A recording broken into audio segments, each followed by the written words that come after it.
tous, bienvenue dans un nouvel épisode d'un Air de Vercors. Je suis Laurine Closier, chargée événementielle pour la communauté de communes du massif du Vercors. Aujourd'hui, on va vous présenter l'équipement culturel et sportif, le Cairn, ici à Lens-en-Vercors.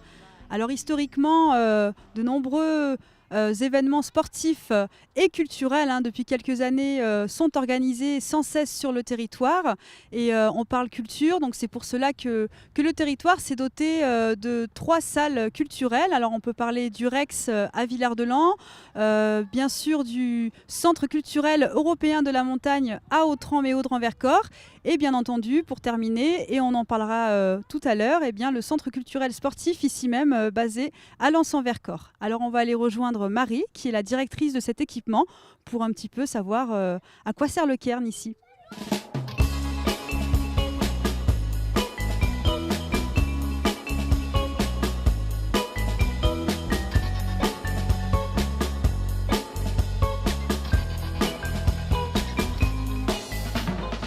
Alors Marie, tu nous accueilles ici au Cairn. Est-ce que tu peux te présenter et un peu aussi présenter la structure que tu gères ? Alors, je m'appelle Marie Gallienne, je dirige la régie personnalisée Centre culturel et sportif, qui est un établissement public qui a été créé par la mairie de Lens-en-Vercors pour assurer la gestion de ce nouvel équipement qui a ouvert ses portes en 2015. C'est un équipement qui est protéiforme puisqu'il y a à l'intérieur une salle de spectacle qui est aussi une salle de cinéma de 176 places assises et 500 debout. On a aussi une médiathèque dans laquelle on se trouve aujourd'hui.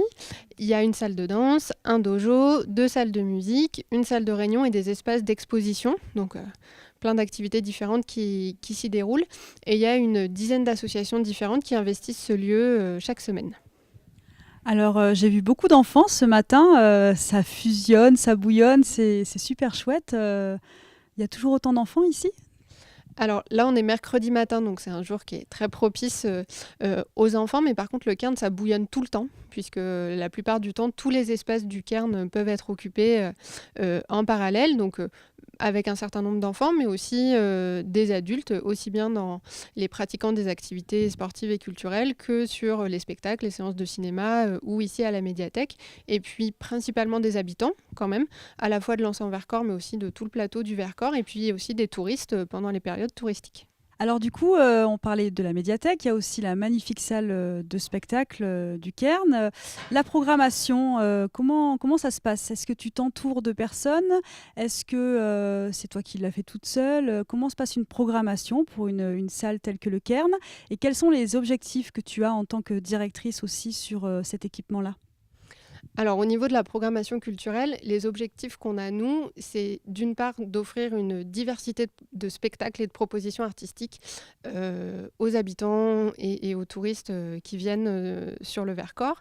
On s'appuie principalement sur des compagnies professionnelles et puis on va travailler à une diversité des formes artistiques et puis la volonté qu'elle soit le plus accessible possible.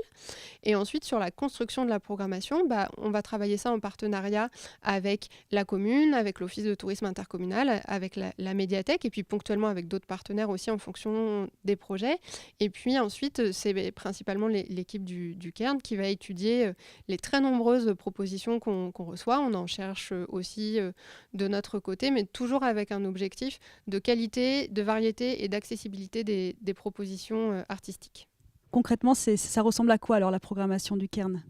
Alors la programmation du Cairn, c'est une vingtaine de spectacles qui sont répartis sur toute l'année avec quelques temps plus forts qui cumulent davantage de spectacles. Donc il y a les théâtrales en septembre et la semaine de comédie musicale au mois de mai où là il y a une plus grosse concentration. Après on est plutôt sur 1 à 2 spectacles par mois avec des spectacles qui vont être accessibles aux jeunes publics, voire aux très très jeunes publics. D'autres qui ciblent plutôt un public adolescent, un public adulte. On va avoir du théâtre, de la danse, de la musique actuelle, de la musique classique. On va avoir du cirque, on va avoir du théâtre d'ombre, enfin vraiment les formes les plus variées possibles pour toucher le plus large public. On a fait le choix de ne pas se spécialiser dans un genre artistique parce que ça n'aurait pas forcément répondu aux besoins du territoire. Et puis on a aussi des spectacles qui sont accessibles aux scolaires, donc aux maternelles, aux primaires et aussi aux élèves de la cité scolaire. Et là on a une collègue médiatrice culturelle qui va intervenir en amont et ou en aval des spectacles directement dans les classes auprès des élèves, qui accueille les élèves sur les spectacles et qui anime ensuite des rencontres entre les élèves et les artistes.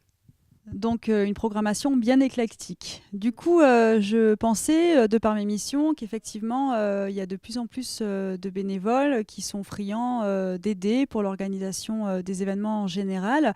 Et c'est vrai que de plus en plus de bénévoles d'événements sportifs rejoignent aussi les événements culturels de plus en plus. Alors la question c'était, est-ce que Marie, toi aussi, tu ressens cet engouement pour une dynamique de plus en plus culturelle sur le territoire ? Alors, tout à fait, hein, nous, le bénévolat au Cairn, on le voit chaque semaine.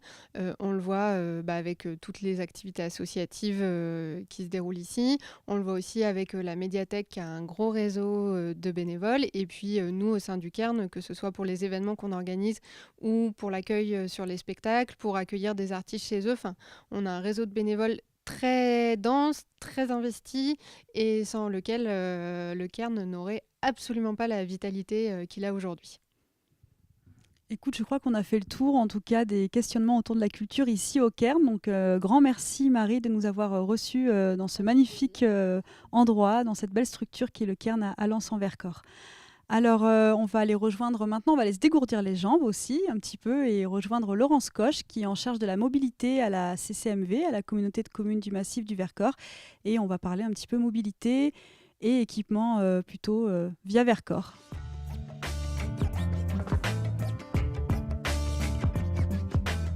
On avait décidé de se dégourdir les jambes, mais la neige s'est invitée. Donc on se retrouve ici à l'Office de tourisme de Lens-en-Vercors. Et donc Laurence, qui est avec nous, est en charge des mobilités à la communauté de communes du Massif du Vercors. Alors Laurence, en quoi consiste, qu'est-ce que c'est la Via Vercors ? Alors la Via Vercors, c'est une voie verte qui fait à peu près 50 km et qui relie les villages du plateau entre eux. Elle est réservée aux mobilités douces, donc non motorisées, excepté le vélo à assistance électrique.